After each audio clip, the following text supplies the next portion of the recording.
লন্ডনে ডক্টর মোহাম্মদ ইউনূস ও তারেক রহমানের বৈঠকের পর নতুন করে টানাপোড়েন তৈরি হয়েছে রাজনৈতিক দলগুলোর মাঝে।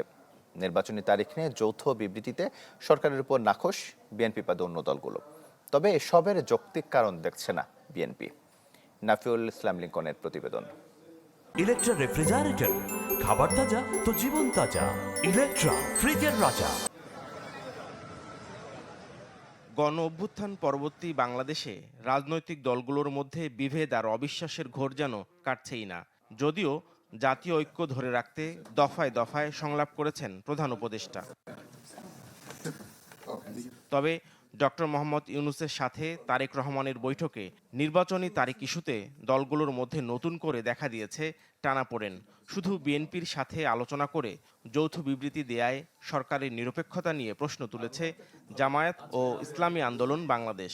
তাহলে কি মাননীয় প্রধান উপদেষ্টা একটি দল নিয়েই দেশ চালাবেন, সরকার চালাবেন, নির্বাচন করবেন?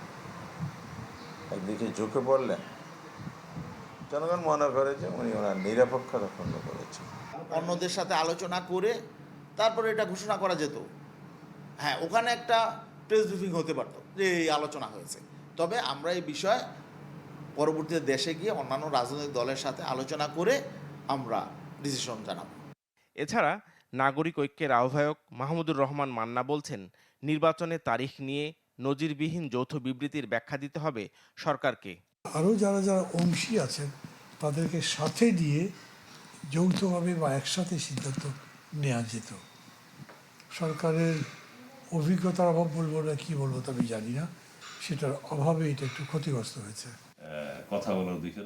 তবে রাজনৈতিক দলগুলোর মধ্যে টানাপোড়েনের কারণ দেখছে না বিএনপি, বরং নির্বাচনের তারিখ ইস্যুতে নিজেদের অবস্থান থেকে সরে আসার কথা বলছে দলটি। প্রধান উপদেষ্টা তিনিও কম্প্রোমাইজ করেছেন দেশের সাথে, আমরাও কম্প্রোমাইজ করেছি দেশের সাথে, কারণ রাজনীতিতে একটা আর্ট আছে। তাই এটা বলা হয় যে politics is an art of compromise.